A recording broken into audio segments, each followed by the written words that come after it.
নমস্কার বন্ধুরা, welcome back to my channel. আজকে আমি যে টপিকটা নিয়ে আলোচনা করব সেটা হচ্ছে প্যাটার্নস অফ ইনহেরিটেন্স। এটা হিউম্যান জেনেটিক্সের আন্ডারের একটা খুব ইম্পর্টেন্ট টপিক। আপনাদের কিন্তু কোয়েশ্চেন আসে এর থেকে, আর এটা খুব ভালো করে বুঝতে হবে, আদারওয়াইজ লেখার সময় খুব প্রবলেম হতে পারে। এই ভিডিওটা আমি মোটামুটি 3টে কি 2টো পার্টে ভাগ করে দিয়েছি যাতে বোঝাতে সুবিধা হয়। লাস্ট পার্টের সাথে এই রিলেটেড যে নোটটা আমি কিন্তু দিয়ে দেবো, যারা যারা ডাউনলোড করতে চান করে নিতে পারেন তখন। এছাড়া আমি যদি সময় পাই তো আগেও দিয়ে দিতে পারি, সেটার জন্য কিন্তু আপনাদের টেলিগ্রাম গ্রুপে জয়েন করে নিতে হবে। তার জন্য লিঙ্ক দেওয়া আছে ডিসক্রিপশান বক্সে, আপনারা একদম লাস্টে গিয়ে দেখে নিতে পারেন সেটা। আর এছাড়াও হিউম্যান জেনেটিক্সের ওপর আমি কয়েকটা ভিডিও কিন্তু অলরেডি আপলোড করেছিলাম, সেগুলো যারা চেক করেনি তারা কিন্তু দেখে নিতে পারেন। আমি ডিসক্রিপশান বক্সে ওগুলোরও লিঙ্ক প্রোভাইড করে দেবো। আর এই ভিডিওটা দেখে যদি ভালো লাগে তো অবশ্যই লাইক করুন, শেয়ার করুন আর সাবস্ক্রাইব করুন। আমার চ্যানেলে আপডেটেড ভিডিও পাওয়ার জন্য কিন্তু সাবস্ক্রাইব করে নেওয়াটা জরুরি। চলুন আমরা টপিকের মধ্যে চলে যাই। প্রথমে আমাদের একটা জিনিস খুব ভালো করে জানতে হবে যে আমরা এটা জানি যে প্যাটার্নস অফ ইনহেরিটেন্স মানে কি বলছে, যে প্যাটার্নস কী প্যাটার্নে ইনহেরিটেন্সটা হয়ে থাকে। ঠিক আছে, বিভিন্ন রকম প্যাটার্ন থাকে ইনহেরিটেন্সে। ইনহেরিটেন্স মানে কি, একটা জেনারেশন থেকে আরেকটা জেনারেশনে কোনো ট্রেট বা কোনো ডিজিজ ট্রেট কীভাবে ট্রান্সমিট হচ্ছে। ঠিক আছে, এবং সেটার কিছু কিছু রুলস থাকে। আমাদের এখানে সিলেবাস অনুযায়ী যেগুলো পড়তে হবে সেগুলোর মধ্যে পড়ছে autosomal inheritance, sex linked inheritance, polygenic inheritance, multifactorial inheritance etcetera. ঠিক আছে, এইগুলো সম্পর্কে কিন্তু আমরা আজকে পড়ব। আমরা এটা জানি যে আমাদের যে হিউম্যান জিনোম, সেই জিনোমগুলোর মধ্যে কিন্তু জিনোমগুলোর মধ্যে যে জিনগুলো অ্যাকচুয়ালি থাকে, সেই জিনগুলো দুটো টাইপ অফ ক্রোমোজোমের মধ্যে ভাগ করা থাকে। একটা হচ্ছে অটোজোমস, আমরা প্রত্যেকে জানি, আর আরেকটা টাইপ হচ্ছে সেক্স ক্রোমোজোম। আমাদের বডিতে অটোজোম করা থাকে 22 পেয়ার্স, আর সেক্স ক্রোমোজোম থাকে 1 পেয়ার। ঠিক আছে, প্রত্যেকটা ক্রোমোজোমের মধ্যেই কিন্তু জিন অনেকগুলো থাকে এবং কিছু না কিছু সেই জিনগুলো কোনো না কোনো ট্রেট বা ডিজিজ ট্রেট ক্যারি করে থাকে। আচ্ছা, অটোজোম জেনারেলি কী করে, আমাদের যে এক্সটার্নাল মরফোলজিক্যাল ফিচার্স বা এক্সটার্নাল যে কোনো ফিচার্স সেগুলো কিন্তু ডিটারমাইন করে থাকে। ঠিক আছে, সুতরাং আমরা এটা বুঝতে পারছি যে অটোজোমের মধ্যে যে জিনগুলো থাকে ম্যাক্সিমাম ক্ষেত্রে তারা কিন্তু ফেনোটিপিক ক্যারেক্টারকে ডিটারমাইন করতে সাহায্য করে। আর সেক্স ক্রোমোজোম হচ্ছে সেক্স লিঙ্ক যে সমস্ত ট্রেট রয়েছে বা ডিজিজ রয়েছে সেগুলো ডিটারমাইন করে থাকে। এবারে আমরা দেখব যে কীভাবে এগুলো ইনহেরিটেড হচ্ছে। প্রথমে আমরা এখানে যেটা পড়বো অটোজোমাল ডমিনেন্ট ইনহেরিটেন্স। আমরা মেন্ডেলিজমের সময় এটুকু বুঝে গেছি যে ডমিনেন্ট ব্যাপার কী, রিসেসিভ ব্যাপারটা কী। ঠিক আছে, যারা যারা আগের ভিডিওগুলো দেখেনি দেখে নেবেন, তাহলে ব্যাপারটা ক্লিয়ার হয়ে যাবে। মেন্ডেলিয়ান যে ইনহেরিটেন্স প্যাটার্ন বা কিছু, এগুলোর সময় কিন্তু এই দুটো ওয়ার্ড খুব ইউজ করা হয়। উনি এই দুটো ওয়ার্ডের কথা বলেছেন। আচ্ছা, আমরা এখানে যেটা জানবো autosomal dominant inheritance key. Autosomal dominant trait occur when a gene is fully or almost fully penetrate, that is expressed phenotypically whenever it occurs. ঠিক আছে, তাহলে এমন কোনো একটা জিন বা ডিজিজ ট্রেট যেটা ফুললি এক্সপ্রেসড হবে, ঠিক আছে, তবেই কিন্তু আমরা সেটা যে এফেক্ট সেটা কিন্তু দেখতে পাবো। যখন সেটা আমরা এফেক্টটা দেখতে পাবো তখনই আমরা সেই যে ট্রেটটাকে ডমিনেন্ট ট্রেট বলতে পারি। ঠিক আছে, শুধুমাত্র তাই না, এগুলোর কিন্তু অনেক রুলস আছে। আমরা কি করে বুঝবো যে কোনোটা ডমিনেন্ট কি, রিসেসিভ কি বা কিছু। দ্বিতীয় কথা হচ্ছে অটোজোমাল ট্রেট না সেক্স লিঙ্ক ট্রেট কোনোটা, সেটাই বা আমরা কী করে বুঝবো। সেগুলোর কিন্তু অনেক রুলস থাকে, সেই রুলসগুলো আমরা একে একে জানবো। প্রথমে আমাদের এটা মনে রাখা দরকার যে এই ইনহেরিটেন্স প্যাটার্নগুলো পড়ার কী প্রয়োজনীয়তা আছে। মেনলি অনেকগুলোই প্রয়োজনীয়তা আছে, তার মধ্যে যেটা সব থেকে বেশি জানার প্রয়োজন সেটা হচ্ছে পেডিগ্রি প্যাটার্ন। ঠিক আছে, কীভাবে একটা থেকে আরেকটা জেনারেশনে ট্রান্সমিট হচ্ছে যে কোনো ডিজিজ হোক বা ট্রেট হোক, সেটার যে প্রসেসটা সেটা কিন্তু আমরা খুব ভালো করে এই ইনহেরিটেন্স প্যাটার্নগুলো পড়লেই বুঝতে পারি। দ্বিতীয় কথা হচ্ছে এক্সামে যদি আমাদের কোনো চার্ট দিয়ে যায়, পেডিগ্রি যে চার্টগুলো আছে সেগুলো যদি দিয়ে দেয়, তাহলে আমরা কীভাবে সেটা বুঝতে পারবো সেটা autosomal inheritance or sex linked, সেগুলো বোঝার জন্য কিন্তু লগুলো আমাদের জানতে হবে। এছাড়াও যেটাই পেডিগ্রি কেন দেখা হয়, মানে ইনহেরিটেন্স প্যাটার্ন দেখে আমাদের কী হবে পেডিগ্রিতে, এটা এই কারণেই দেখা হয় যে অনেক সময় হয় কি জেনেটিক কাউন্সেলিং যখন পড়াবো, আমি ব্যাখ্যা করব, জেনেটিক কাউন্সেলিংয়ের সময় কিন্তু এই পেডিগ্রি থেকে বিভিন্ন ডিজিজ কীভাবে ছড়ায় বা ট্রান্সমিট হয় সেটা কিন্তু খুব সুন্দর বোঝা যায়। সেটার জন্য কিন্তু আবার এই ইনহেরিটেন্স প্যাটার্নের খুব প্রয়োজন জানাটা। তো আমরা একদম এই টপিকটার মধ্যে ঢুকে যাই যে অটোজোমাল ডমিনেন্ট ইনহেরিটেন্সের কী কী রুলস আছে, কী কী দেখে বুঝবো যে সেটা অটোজোমাল ডমিনেন্ট ইনহেরিটেন্স। ফার্স্টে যেটা রুলস সেটা হচ্ছে males and females are equally likely to have the trait. ঠিক আছে, তাহলে কি বলছে এখানে কিন্তু সেক্সের ওপর কোনো কিছু ডিপেন্ড করে না, ছেলেদেরও যেভাবে অ্যাফেক্ট করছে সেই ট্রেটটা মেয়েদেরও কিন্তু সেভাবে অ্যাফেক্ট করছে এবং সম পরিমাণে, এরকম নয় ছেলেদের বেশি হচ্ছে মেয়েদের কম হচ্ছে বা এরকম ধরনের কিন্তু কোনো কিছু হয় না, যেটা কিন্তু সেক্স লিঙ্কড হলে হওয়ার চান্সেস অনেক বেশি থাকে। অনেক সময় কিছু কিছু ডিজিজ বা ট্রেট থাকে যেগুলো সেক্সের উপর ডিপেন্ড করে, ঠিক আছে, সে ছেলে না মেয়ে, এক্সপ্রেসিভিটি মেনলি কিন্তু সেক্স বেসড হয়ে থাকে। নেক্সট যেটা আমরা দেখতে পাই সেটা হচ্ছে এই যে পেডিগ্রি প্যাটার্নটা জেনারেলি হয় কি ভার্টিক্যাল যে একটা ট্রান্সমিশন শো করতে থাকে। এখানে আমরা যেটা দেখতে পাচ্ছি,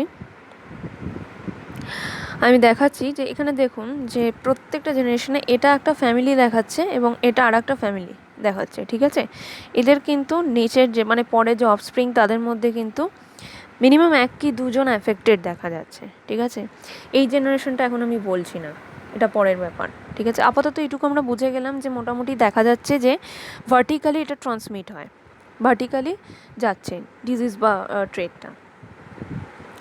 নেক্সট আমরা যেটা দেখছি যে both male and female can transmit it. ঠিক আছে, যেহেতু অটোজোমাল সেক্স বেসড নয় সেহেতু কিন্তু মেলও ট্রান্সমিট করতে পারে ফিমেলও ট্রান্সমিট করতে পারে, এখানে কোনো কিন্তু বাধা ধরা ব্যাপার নেই যে ছেলেদের মধ্যে দিয়ে যাবে বা মেয়েদের মধ্যে দিয়ে যাবে এরকম কিছু। ঠিক আছে, নেক্সট আমরা যেটা দেখবো all affected individual have at least one affected parent. ঠিক আছে, যদি অ্যাফেক্টেড কোনো ইন্ডিভিজুয়াল বা অনেকগুলো ইন্ডিভিজুয়াল আমরা পাই তাহলে মিনিমাম তার একটা মানে মা হোক বা বাবা হোক যে কেউ আর কি, যে কোনো একটা পেরেন্ট কিন্তু অ্যাফেক্টেড অবশ্যই থাকবে, কারণ কি এটা হচ্ছে ডমিনেন্ট ট্রেট, এটা মাথায় রাখতে হবে। নেক্সট হচ্ছে both males and females can transmit. আমি তো বলেইছি যে খুব ভালোভাবে কিন্তু এখানে কোনো ব্যাপার নেই যে মেল ট্রান্সমিট করবে না বা মেল করবে ফিমেল করবে না, এটা কিন্তু একটা খুব মেন পয়েন্ট এই জায়গাটা। আচ্ছা, এখানে আমরা কিন্তু দেখতেই পাচ্ছি সেটা যে এখানে ফিমেলও ট্রান্সমিট করছে ট্রেটটা, আবার মেলও ট্রান্সমিট করছে, সেটা পাশে আমরা কিন্তু এখানে দেখতে পাচ্ছি। Mating of heterozygous affected with unaffected individual produce about half affected and half unaffected offspring. ঠিক আছে, তাহলে কি যদি হেটেরোজাইগাস অ্যাফেক্টেড থাকে উইথ আনঅ্যাফেক্টেড ইন্ডিভিজুয়ালের যদি মেটিং হয়, ঠিক আছে, হেটেরোজাইগাস অ্যাফেক্টেড এবং আর একটা আনঅ্যাফেক্টেড ইন্ডিভিজুয়াল তাদের যদি মেটিং হয় তাহলে সেক্ষেত্রে দেখা যায় হাফ অ্যাফেক্টেড আর হাফ আনঅ্যাফেক্টেড অফস্প্রিং রয়েছে। ঠিক আছে, এখানে হেটেরোজাইগাস অ্যাফেক্টেড কথাটা কেন বলা হচ্ছে আমি অলরেডি বলেছি, ডমিনেন্ট ট্রেট যেহেতু, সুতরাং এর যদি একটা অ্যালিলও প্রেজেন্ট থাকে সে কিন্তু অ্যাফেক্টেড হবে, সুতরাং সে হেটেরোজাইগাস পজিশনে থাকলেও কিন্তু সে অ্যাফেক্টেডই। ঠিক আছে, তার সাথে বলছে যদি কোনো আনঅ্যাফেক্টেড ইন্ডিভিজুয়ালের মেটিং হয় সেক্ষেত্রেও কিন্তু হাফ অ্যাফেক্টেড আর হাফ আনঅ্যাফেক্টেড অফস্প্রিং প্রডিউস হতে পারে। ঠিক আছে, আচ্ছা, নেক্সট আমরা যেটা দেখি যে homozygote for the dominant condition have a more severe form of the condition. এটা কিন্তু খুব মেন পয়েন্ট যে যদি হোমোজাইগাট কন্ডিশনে দুজনেই থাকে উভয় মানে বাবা এবং মা, সেক্ষেত্রে যে অফস্প্রিং হয় তাদের কিন্তু খুব মানে সিভিয়ার কন্ডিশন হয়ে যেতে পারে। ঠিক আছে, খুব মারাত্মকভাবে ডিজিজটা এক্সপ্রেস হতে পারে বা ট্রেট যে কোনো জিনিস। আচ্ছা, নেক্সট যেটা আর একটা গুরুত্বপূর্ণ পয়েন্ট সেটা হচ্ছে মেল টু মেল ট্রান্সমিশন দেখা যায় এতে। ঠিক আছে, জেনারেলি মেল থেকে মেলের মধ্যে ট্রান্সমিশন কিন্তু হতে পারে একমাত্র ওয়াই লিঙ্কডে, যেটা খুব রেয়ারেস্ট বলা যায়। ঠিক আছে, কারণ কি ওয়াই লিঙ্কড ইনহেরিটেন্স সেরকম কিছু নেই আর খুব একটা দেখা যায় না, রেয়ার ব্যাপার। মেনলি সেক্স লিঙ্কড বলতে এক্স লিঙ্কড যে ইনহেরিটেন্স সেটাকেই বোঝানো হয়ে থাকে। তো এক্ষেত্রে যেটা দেখা যায় মেল টু মেল ট্রান্সমিশনও হচ্ছে, generally male to male transmission কোনো দিন হয় না, কারণ কি আমরা সবাই জানি মেলের মধ্যে যে সেক্স ক্রোমোজোমস আছে সেটা হচ্ছে এক্স আর ওয়াই। ঠিক আছে, একটা এক্স তারা কোথা থেকে পায়, তারা মায়ের থেকে পায়, আর একটা ওয়াইটা কিন্তু অবশ্যই বাবার থেকেই পাবে, কারণ কি মায়ের কাছে দুটোই এক্স আসে। সুতরাং একমাত্র যদি কোনো ট্রেট মানে ট্রান্সমিট হওয়ার দরকার হয় বাবা থেকে ছেলের মধ্যে তাহলে কিন্তু একমাত্র ওয়াই দিয়েই সম্ভব, সেটা যদি না হয়ে থাকে তাহলে কিন্তু সেই ট্রেটটা অবশ্যই অটোজোমাল ট্রেট। জেনারেলি ওয়াইলিং সেরকম কিছু ডিজিজ ট্রেট নেই সেভাবে, যেগুলো আছে সেগুলো একদম রেয়ারেস্ট ব্যাপার। ঠিক আছে, যে কোনো ট্রেট। সুতরাং আমরা যখনই মেল টু মেল ট্রান্সমিশন দেখবো, এটা মনে করেই নিতে হবে যে সেই ট্রেটটা কিন্তু বা ডিজিজটা কিন্তু অবশ্যই অটোজোমাল। ঠিক আছে। আচ্ছা, এখানে যেটা লাস্টে যেটা আমি মার্ক করেছি দেখুন, এখানে কিন্তু কখনোই গোলাবেন না যে এরা একই পরিবারের অংশ। এখানে আমরা দেখতে পাচ্ছি এটা কিন্তু একটা ফ্যামিলি, এটা কিন্তু আর একটা ফ্যামিলি। ঠিক আছে, এই দুটো ফ্যামিলির বলছে ছেলে এবং মেয়ে আনএফেক্টেড ছিল দুজনেই, তাদের মধ্যে বিয়ে হয়েছে। ঠিক আছে, বিয়ে হওয়ার পর যেহেতু এরা আনএফেক্টেড দেখা যাচ্ছে, এদের মধ্যে কোনো ব্যাপারই নেই। আমি এটা বলেছি ডমিনেন্ট ট্রেট যদি একটা অ্যালিলও থাকে সেটাও এক্সপ্রেস করে। ঠিক আছে, আর দুটো থাকলে তো সিভিয়ার কন্ডিশন। কিন্তু এখানে যেটা আমরা দেখতে পাচ্ছি এরা ক্যারিয়ারও নয়, কারণ কি ক্যারিয়ার হতেই পারে না, মেন কথা ডমিনেন্ট ট্রেট এক্সপ্রেস করবে। সুতরাং এদের আনএফেক্টেড আমি ধরে নিচ্ছি। তাহলে কি আনএফেক্টেড ইন্ডিভিজুয়ালের মধ্যে কিন্তু কোনোভাবেই এই ট্রেটটার কোনো কিছু থাকবে না এবং সেটা কিন্তু পরবর্তী জেনারেশনে ট্রান্সমিট হবে না। কিন্তু এটা যদি সেম জেনারেশনের মধ্যে আমরা দেখি তাহলে কিন্তু অ্যাটলিস্ট প্রত্যেকটা জেনারেশনে একজন করে অ্যাফেক্টেড ইন্ডিভিজুয়াল পাওয়া যাবেই, এটা রুলসের মধ্যে পড়ে। যাই হোক, তো এটার মধ্যে যে এটার রিলেটেড যে সমস্ত ডিজিজ বা কিছু আছে সেগুলো হচ্ছে Marfan syndrome, Huntington's disease, polycystic kidney disease, এগুলো কিন্তু এই অটোজোমাল ডমিনেন্ট ইনহেরিটেন্সের মধ্যে পড়ে। নেক্সট আমরা যেটা চলে যাচ্ছি সেটা হচ্ছে patterns for autosomal recessive inheritance. অবশ্যই ডমিনেন্টের অপোজিটটা রিসেসিভ, আর আমরা প্রত্যেকেই জানি যে একটা জিনের মধ্যে যদি দুটো অ্যালিল থাকে প্রত্যেকে জানি একটা জিনের কি অল্টারনেটিভ ফর্ম। ঠিক আছে, আচ্ছা, তো কি দুটো অ্যালিলই যদি অ্যাফেক্টেড অ্যালিল হয় তবেই কিন্তু এই ধরনের যে ট্রেট হয় সেগুলো এক্সপ্রেস করে, মানে একমাত্র হোমোজাইগাস কন্ডিশনেই কিন্তু এটা এক্সপ্রেস করবে। হেটেরোজাইগাস কন্ডিশনে থাকলে এক্সপ্রেস নাও করতে পারে না, করবে না। ঠিক আছে, সে কিন্তু ক্যারিয়ার হয়ে থাকবে, যেটা ডমিনেন্ট ট্রেটের ক্ষেত্রে কোনোদিন ক্যারিয়ার হওয়া সম্ভবই না। একটা অ্যালিল থাকা মানেও সে এক্সপ্রেস করবেই, দুটো মানে সিভিয়ার, আমি অলরেডি বলেছি। আচ্ছা, তাহলে অটোজোমাল রিসেসিভের আমরা এটা বুঝতে পারলাম যে অন্তত দুটো অ্যালিলই থাকতে হবে তবেই সে কিন্তু অ্যাফেক্টেড ইন্ডিভিজুয়াল হবে, আদারওয়াইজ কিন্তু সে ক্যারিয়ার হয়ে থাকবে। আচ্ছা, এর কিছু এরও রুলস আছে। মেন হচ্ছে কি, প্রথমে বলছে males and females have the same chance of expressing the trait. আমি অলরেডি বলেছি অটোজোমাল যে ট্রেটগুলো হয় দুজনেরই কিন্তু চান্স থাকে সমানভাবে ওই ট্রেটটাকে এক্সপ্রেস করা। ঠিক আছে, দুজনেই কিন্তু পারে, এখানে কোনো মেল ফিমেল ব্যাপার নেই। আচ্ছা, most affected individual have to আনঅ্যাফেক্টেড parents. ঠিক আছে, মোটামুটি যারা অ্যাফেক্টেড ইন্ডিভিজুয়ালস হয়, মানে কোনো অফস্প্রিংয়ের মধ্যে যদি দেখি যে 2-3 জন অ্যাফেক্টেড, তাহলে মনে রাখতে হবে যে তাদের যে মা ছিল, ঠিক আছে, আনঅ্যাফেক্টেড থাকতে পারে। কারণ কি আমি বললাম যে আনঅ্যাফেক্টেড মানে কি, হয়তো তারা ক্যারিয়ার, ঠিক আছে, বাবাও ক্যারিয়ার ছিল আবার মাও ক্যারিয়ার ছিল। ঠিক আছে, মানে একটা ডিফেক্টিভ অ্যালিল রয়েছে তাদের মধ্যে বা একটা ওই ডিজিজড অ্যালিল রয়েছে, সেটা দুটো যখন মিলে যাবে তখন কিন্তু তাদের যে অফস্প্রিংয়ের মধ্যে কিন্তু সেটা এক্সপ্রেস করে যেতে পারে, সেই রোগটা আসতে পারে। ঠিক আছে, তো সেটাই হচ্ছে কিন্তু একটা পয়েন্ট। আচ্ছা, নেক্সট হচ্ছে যেটা আমি দেখছি যে if both parents express the trait then all their offspring should also express the trait. ঠিক আছে, এবার বলছে যদি এক্সপ্রেস দ্য ট্রেট মানে হচ্ছে কি যদি অ্যাফেক্টেড হয়। ঠিক আছে, এখানে এক্সপ্রেস করা মানে অ্যাফেক্টেড হতে হবে তবেই এক্সপ্রেস হবে।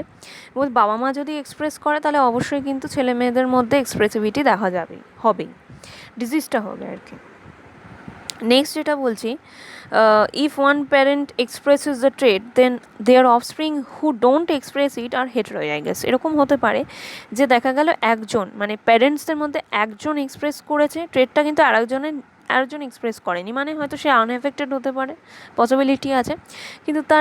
কিন্তু দেখা গেল তার যে সন্তান হলো তার মধ্যেও কিন্তু মানে এক্সপ্রেসিভিটি দেখা যায়নি, তাহলে হতে পারে সেটার কিন্তু একটা অ্যালিল এসছে সেই জন্য সেটা এক্সপ্রেস হয়নি। আর সেটা যদি দুটো অ্যালিল আসতো, মানে যদি দুজনেই ক্যারিয়ার হতো বা একজন অ্যাফেক্টেড আর একজন ক্যারিয়ার হতো, সেক্ষেত্রেও কিন্তু দুটো অ্যালিল আসার সম্ভাবনা ছিল, যেটা কিন্তু এখানে যদি না হয় তাহলে সেক্ষেত্রে যে অফস্প্রিং হবে সে কিন্তু অ্যাফেক্টেড হবে না বাট ক্যারিয়ার হতে পারে। ঠিক আছে, আচ্ছা, আমরা এখানে দেখে নিই কিছু। আচ্ছা, আর একটা যেটা মেন পয়েন্ট বলা, the trade can skip generation. আগেরটা আমি যেটা বলেছিলাম জেনারেশন স্কিপই করবে না ডমিনেন্ট যে ট্রেড, সবসময় প্রত্যেকটা জেনারেশনে অ্যাটলিস্ট একটা ইন্ডিভিজুয়াল পাওয়া যাবেই ওই ডিজিজড। ঠিক আছে, ওইভাবে ডিজিজ ট্রেটটা এসছে যার মধ্যে পাওয়া যাবেই, দুটো তিনটেও হতে পারে, ঠিক আছে। কিন্তু এখানে কিন্তু স্কিপ হতে পারে, আমি এক্ষুনি বললাম এরকম দেখা গেল যে বাবা অ্যাফেক্টেড কিন্তু মা অ্যাফেক্টেড না, আনঅ্যাফেক্টেড, সেক্ষেত্রে কিন্তু তার ছেলে বা মেয়ের মধ্যে হয়তো এসছে ট্রেটটা ক্যারিয়ার হিসেবে, সুতরাং সে অ্যাফেক্টেড না, সুতরাং সেই জেনারেশনটা স্কিপ হয়ে গেল। আবার পরবর্তীকালে যদি সেই ছেলে এমন কোনো ক্যারিয়ারকে বিয়ে করে একই জিন রিলেটেড, তাহলে কিন্তু পরবর্তী জেনারেশনে আবার ওই ডিজিজটা আসতে পারে, ঠিক আছে। সুতরাং এই জায়গাগুলো মাথায় রাখতে হবে। পাশে আমরা এখানে যেটা দেখতে পাচ্ছি যে এখানে দেখা যাচ্ছে বাবা অ্যাফেক্টেড, মা আনঅ্যাফেক্টেড, সেক্ষেত্রে কিন্তু তার যে ছেলে মেয়েদের মধ্যে দেখা যাচ্ছে না, এরকম হতে পারে যে তারা ক্যারিয়ার রয়েছে, সেজন্য আমরা তাদের মধ্যে ট্রেটটাকে দেখতে পাচ্ছি না, ঠিক আছে। আচ্ছা, এখানেও সেম জিনিস আমরা এখানে দেখতে পাচ্ছি,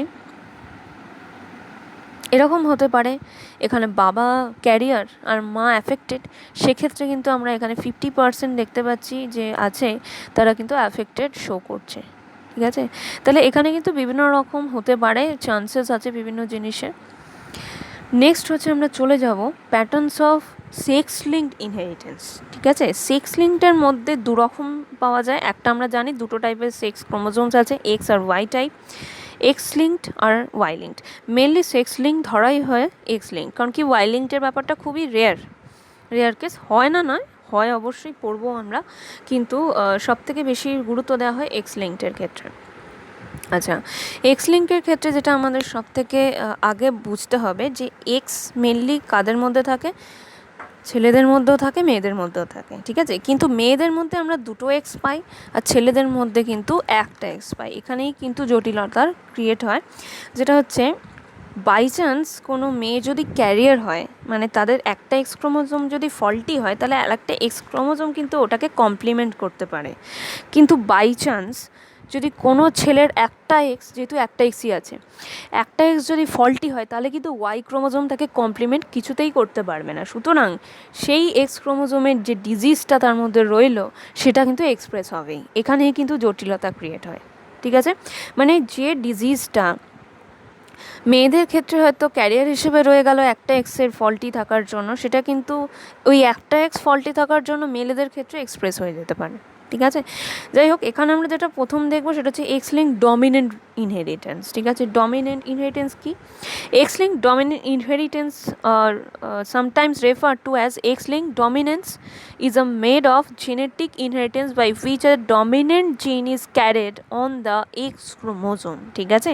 তাহলে কি বলছে, যে কোনো একটা ডমিনেন্ট ডিজিজ ট্রেট যেটা এক্স ক্রোমোজোমে ক্যারি করে, সেরকম কোনো ইনহেরিটেন্স প্যাটার্নকে বোঝায় এটা। তো আমরা সবাই জানি ডমিনেন্ট কোনো অ্যালিল বা কোনো জিন কোনো জায়গায় থাকা মানে সেটা এক্সপ্রেস করবে, সেটাকে কোনোভাবে সাপ্রেস করার জায়গাই নেই, ঠিক আছে। আচ্ছা, as the X chromosome is one of the sex chromosome, X link inheritance is determined by the sex of the parent carrying a specific gene and can often seem complex, ঠিক আছে। এটা কিন্তু সেক্সের ওপর ভীষণভাবে ডিপেন্ড করা, আমি already বলেছি যে কীভাবে ডিপেন্ড করতে পারে। আচ্ছা, এর কয়েকটা রুলস আছে, সেই রুলসগুলো আমাদের পড়তে হবে। ফার্স্ট যেটা দেখতে পাচ্ছি, all daughters of a male who has the trait will also have the trait, ঠিক আছে। All daughters of a male who has the trait will also have the trait, ঠিক আছে। যাদের কিন্তু কোনো হয়তো কোনো এক কী বলে প্যারেন্ট, মানে বাবার কথা বলছে এখানে, ফাদার বলছে, তার যে মেয়েরা হয়তো দেখা যাচ্ছে একটা ট্রেটটা শো করছে, এই রিলেটেড ট্রেট শো করতে পারে, তাহলে কিন্তু বুঝতে হবে তার বাবা কিন্তু অ্যাফেক্টেড ইন্ডিভিজুয়াল, সেই জন্যই কিন্তু সেটা শো করছে, ঠিক আছে। There is no male to male transmission, definitely X link trait, এখানে বুঝতেই পারছি কখনো এক্স লিঙ্ক কোনো ট্রেট ছেলেদের মধ্যে কিন্তু বাবার থেকে যাবে না। এক্স যদি কোনো ছেলের মধ্যে পাওয়া যায় তাহলে জানতে হবে সেটা কিন্তু মায়ের দিক থেকে গেছে, ঠিক আছে। আচ্ছা, নেক্সট হচ্ছে sons can have the trait only if their mother also has the trait, আমি এক্ষুনি যেটা বললাম, ঠিক আছে, আমি অলরেডি ব্যাখ্যা করে দিলাম। Same inheritance pattern as autosomal dominant traits in human females, ঠিক আছে। হিউম্যান ফিমেলসেও যে প্যাটার্নটা ফলো করছে, এখানেও কিন্তু একই প্যাটার্ন কিন্তু এটা ফলো করছে, ঠিক আছে। তা এখানে আমরা যেটা পেডিগ্রিটা দেখতে পাচ্ছি, এখানে যে চার্টটা দেখতে পাচ্ছি, সেখানে দেখতে পাচ্ছি যে মাদার কিন্তু মাদার অ্যাফেক্টেড, সেক্ষেত্রে কিন্তু তাদের 4 জন ছেলে মেয়ে আছে, তাদের মধ্যে দেখা যাচ্ছে 50%-এর হয়েছে, ঠিক আছে, তাহলে কি 50% চিলড্রেনের কিন্তু এই ট্রেটটা আসতে পারে, মানে তারা অ্যাফেক্টেড হতে পারে বা ক্যারিয়ারও হতে পারে সেক্ষেত্রে। জেনারেলি ডমিনেন্ট ট্রেট কখনো ক্যারিয়ার হয় না, এটা যেহেতু ডমিনেন্ট ট্রেটের কথা বলছি, অ্যাফেক্টেডই হবে। ঠিক আছে, নেক্সট যেটা দেখা যাচ্ছে যে পরবর্তী জেনারেশনে যার সাথে বিয়ে হচ্ছে আর কি, এই যে লাইনটা, ঠিক আছে, সে কিন্তু আবার অ্যাফেক্টেড একজন, তার থেকে কিন্তু আবার তাদের মেয়েদের মধ্যে এই ট্রেটটা চলে আসছে। ঠিক আছে, তাহলে আমি এক্ষুনি আগে পড়েছি, all daughters of a male who has the trait will also have the trait. ঠিক আছে, যখনই আমরা দেখব যে কোনো ফাদারের যে মেয়েরা তারা অ্যাফেক্টেড, তার মানে তার বাবার একটা অ্যাফেক্টেড ব্যাপার আছে, যদি মা আনএফেক্টেডও হয়। ঠিক আছে, সেটা আমাদের কিন্তু বুঝতে হবে। নেক্সট যেটা চলে যাচ্ছে সেটা হচ্ছে এক্স লিঙ্ক রিসেসিভ ইনহেরিটেন্স। ঠিক আছে, একদম উল্টোটা, আর এটা আমরা সবাই জানি যে দুটো অ্যালিল ডেফিনেটলি থাকতে হবে তবেই এক্সপ্রেস করবে। এখানেই একটা ব্যাপার আছে যেটা X-linked recessive inheritance is a mode of inheritance in which a mutation in a gene on the X chromosome causes the phenotype to be expressed in males. ঠিক আছে, and in females who are homozygous for the gene mutation. ঠিক আছে, তাহলে আমি এক্ষুনি একদম প্রথমে যখন এটা শুরু করেছিলাম এই সেক্স লিঙ্কটের ক্ষেত্রে, তখন আমি বলেছি যে একটা কমপ্লেক্স ব্যাপার এইখানেই মেলেদের ক্ষেত্রে এসে যায়, যেহেতু মেলেদের অনলি 1 X ক্রোমোজোম আছে, সুতরাং হয় কি তাদের ওই এক্স ক্রোমোজোম যদি কোনোভাবে মিউটেটেড বা ফল্টি হয়ে যায়, আমি যেটা সিম্পল ভাষায় বলছি ফল্টি, সেটাই মিউটেটেড অ্যাকচুয়ালি, যদি হয়ে যায় সেক্ষেত্রে কিন্তু সেটা এক্সপ্রেস করে যায়। কিন্তু রিসেসিভ যেহেতু ক্যারেক্টার এটা, সেহেতু ফিমেলদের ক্ষেত্রে যদি দুটো এক্সই ফল্টি হয় তবেই এক্সপ্রেস করবে, আদারওয়াইজ করবে না, যেটা অটোজোমের ক্ষেত্রে কিন্তু হয় না। অটোজোমে একটা এক্সে যদি অ্যাফেক্টেড থাকে তো সে কিন্তু শো করবে ট্রেটটা, যেটা আমি সবসময় ডমিনেন্ট ট্রেটের ক্ষেত্রে বলেছি। রিসেসিভের ক্ষেত্রে তাহলে এখানে কিন্তু মেয়েদের একটা বেনিফিট চলে আসছে এক্স লিঙ্ক রিসেসিভ ট্রেটের ক্ষেত্রে, যে মেয়েদের যদি দুটো এক্সই ফল্টি বা মিউটেটেড হয়ে থাকে তবেই সেই ট্রেটটা এক্সপ্রেস করবে, আদারওয়াইজ করবে না। কিন্তু মেলদের ক্ষেত্রে যদি সেটা একটা এক্স ফল্টি হয় তাহলে ওয়াইটা কিন্তু সেটাকে কমপ্লিমেন্ট কিছুতেই করতে পারে না, সুতরাং সে অ্যাফেক্টেড হয়ে যাবে। ঠিক আছে, এটা একটা খুব বড় পয়েন্ট। তাই জন্য বলছে the trait is more common in males than in females. ঠিক আছে, এই যে এক্স লিঙ্ক রিসেসিভ ট্রেট কিন্তু বেশি দেখা যায় মেলদের মধ্যে, ওই জন্য। ঠিক আছে, যেহেতু এক্সপ্রেস করে যায়। If a mother has a trait all of her sons should also have it. ঠিক আছে, যদি মায়ের এই ট্রেটটা থাকে কোনোভাবে তাহলে কিন্তু তার ছেলেদের মধ্যে যাবে, অবশ্যই মায়ের থেকে ছেলেদের মধ্যে একটা এক্স তো যাবেই। সুতরাং মা যদি অ্যাফেক্টেড ইন্ডিভিজুয়াল হয়ে থাকে তার ছেলেদের মধ্যে তো একটা ফল্টি যে কোনো যে এক্সই যাক না কেন ফল্টিই যাবে, এবং ছেলেদের মধ্যে যা মানে তারা অ্যাফেক্টেড হয়ে যাবে। There is no male to male transmission, definitely X linked, সুতরাং মেল টু মেল ট্রান্সমিশনের এখানে ঘটনাই আসছে না, যার ট্রান্সমিশন ফিমেল টু মেল আর কি হচ্ছে, মাদার থেকে সানদের মধ্যে। It has the same inheritance patterns as autosomal recessive for human females. সেমভাবেই কিন্তু যাচ্ছে, যেটা রিসেসিভ হিউম্যান ফিমেল অটোজোমাল রিসেসিভের ক্ষেত্রে হয়েছিল সেরকমভাবেই। The son of a female carrier has a 50% chance of having the trait. একদম 50% চান্স থাকে, এটা হচ্ছে প্রবাবিলিটি, মানে কতগুলো সন্তান আছে সেটার উপর ডিপেন্ড করছে যে কতজন অ্যাফেক্টেড হবে কতজন আনঅ্যাফেক্টেড হবে এগুলো। ঠিক আছে, সেটা একটা মানে স্ট্যাটিস্টিক্স, সেটা পেডিগ্রি অ্যানালিসিস, সেটা করলে সেটা বোঝা যায়।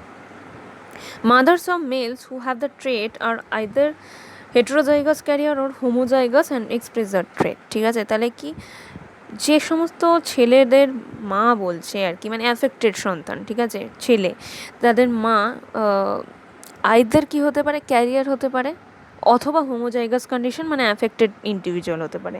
আমি এক্ষুনি বলেছি যে যদি মেয়েদের মধ্যে দুটোই ফল্টি এক্স বা মিউটেটেড এক্স থাকে তাহলে সে অবশ্যই অ্যাফেক্টেড ইন্ডিভিজুয়াল, এবং তার থেকে তার ছেলেদের মধ্যে যে কোনো একটা এক্স তো যাবেই, এবং সঙ্গে সঙ্গে সেই ছেলে কিন্তু অ্যাফেক্টেড হবে। অথবা আর একটা চান্স থাকতে পারে যদি মা ক্যারিয়ার হয়। ঠিক আছে, মা যদি ক্যারিয়ার হয় মানে যে কোনো একটা এক্স তার ফল্টি আছে। ঠিক আছে, সেক্ষেত্রে হয় কি, হয়তো ফল্টি এক্সটাই তার কোনো এক ছেলের মধ্যে চলে গেল, তাহলে সেক্ষেত্রে হয়ে গেল কি সেই ছেলে অ্যাফেক্টেড, মানে অ্যাফেক্টেড ছেলের দুটো চান্স থাকতে পারে, তার মা আইদার ক্যারিয়ার অর অ্যাফেক্টেড। ঠিক আছে, দুটো আমাদের কিন্তু এখানে ভালো করে বুঝতে হবে। এখানে আমরা দেখতে পাচ্ছি মা অ্যাফেক্টেড, বাবা কিন্তু আনঅ্যাফেক্টেড, সেক্ষেত্রে কিন্তু তার যে কটা ছেলে আছে তাদের মধ্যে হয়েছে। এরকম নয় কিন্তু যে সব ছেলের মধ্যে হবে, এটা আমি বললাম প্রবাবিলিটি আছে যে কতজনের মধ্যে হতে পারে, কতজনের মধ্যে হয় না। তবে অনেক 50% তো হয়েই যায়, 50% ছেলের অনেক সময় ট্রেডটা দেখা যায়।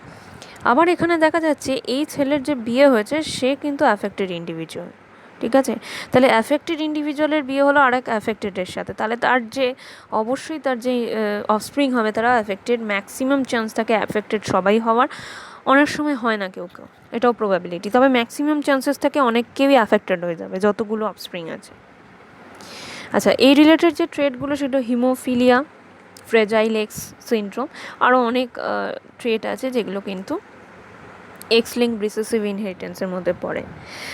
লাস্ট যেটা আমরা পড়ছি patterns for Y linked inheritance. অবশ্যই ওয়াই লিঙ্কড মানে বোঝা যাচ্ছে যেটা কী থেকে মানে কাদের থেকে যেতে পারে, অবশ্যই ছেলে, মেয়েদের ওয়াই ক্রোমোজোম থাকে না, ঠিক আছে। The inheritance of a gene may be Y linked, it also known as holandric inheritance, ঠিক আছে। ওয়াই লিঙ্কড ইনহেরিটেন্সকে হল্যান্ড্রিক ইনহেরিটেন্সও বলা হয়, ঠিক আছে।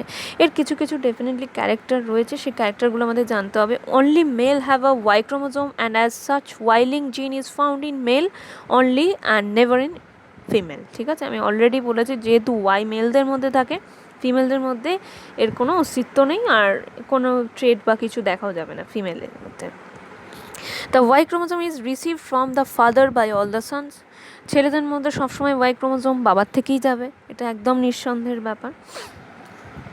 If a male has a trait, so should his father and paternal grandfather as well as his sons and their sons. It follows the inheritance of the Y chromosome, ঠিক আছে। মানে দেখা যায় যে এরকম কোনো ইন্ডিভিজুয়াল যদি সেই ট্রেটটা তার মধ্যে পাওয়া যায় তাহলে তার বাবারও আছে, তার গ্র্যান্ডফাদারেরও আছে, বা তাদের পরবর্তী জেনারেশনেও কিন্তু চলে যেতে পারে সেটা, ঠিক আছে। এটা কিন্তু খুব একটা চান্সেস থাকে যে এই ইনহেরিটেন্স প্যাটার্নটা কিন্তু সবার মধ্যে দেখা যেতে পারে, এটা একটা ফ্যামিলি থাকে। আচ্ছা, this chromosome will not be transmitted to any of the daughters. আমি তো বলেইছি বাবার থেকে কোনো দিন মেয়েদের দিকে ওয়াই ক্রোমোজোম যাবে না, আর এটা ওয়াই লিঙ্কড ইনহেরিটেন্স, সুতরাং ডটাররা কিন্তু এটাতে এফেক্টেড হবেও না, ঠিক আছে। The phenotypic expression of such a gene is limited to the male sex only. ওই একই কথা ঘুরিয়ে ফিরিয়ে বলা, আর সেরকম কিছু ব্যাপার নেই। এটার যে বিভিন্ন রকম এক্সাম্পল আছে তার মধ্যে একটা হেয়ার ইয়ার্স যেটা বলা হয় হাইপারট্রাইকোসিস, ঠিক আছে। অনেককে দেখা যায় যে কানের যে এরিয়া থাকে, কানের ওপরের দিকটায় কিন্তু অনেক লোম থাকে, বেশ বড় আর কি, বড় বড় লোম থাকে, তো সেটাকে হাইপারট্রাইকোসিস বলে। এবং দেখা যায় সেটা তার দাদুরও ছিল, বাবারও ছিল, মানে এরকম বিভিন্ন জেনারেশন আফটার জেনারেশন কিন্তু এটা চলে। তো এটা কিন্তু ওয়াই লিঙ্কড একটা ট্রেটের মধ্যে পড়ে, ঠিক আছে। আচ্ছা, তো আশা করি আজকে যে ভিডিওটা আপনাদের কাছে অনেকটাই ক্লিয়ার। যদি কোনো জায়গায় এখনও প্রবলেম থাকে আমাকে জিজ্ঞেস করে নেবেন, আমি ট্রাই করব অবশ্যই ক্লিয়ার করে দেওয়ার। ভিডিওটা দেখে যদি ভালো লাগে অবশ্যই লাইক করুন, শেয়ার করুন বন্ধুদের সাথে, আর সাবস্ক্রাইব করতে ভুলবেন না। নমস্কার, ধন্যবাদ।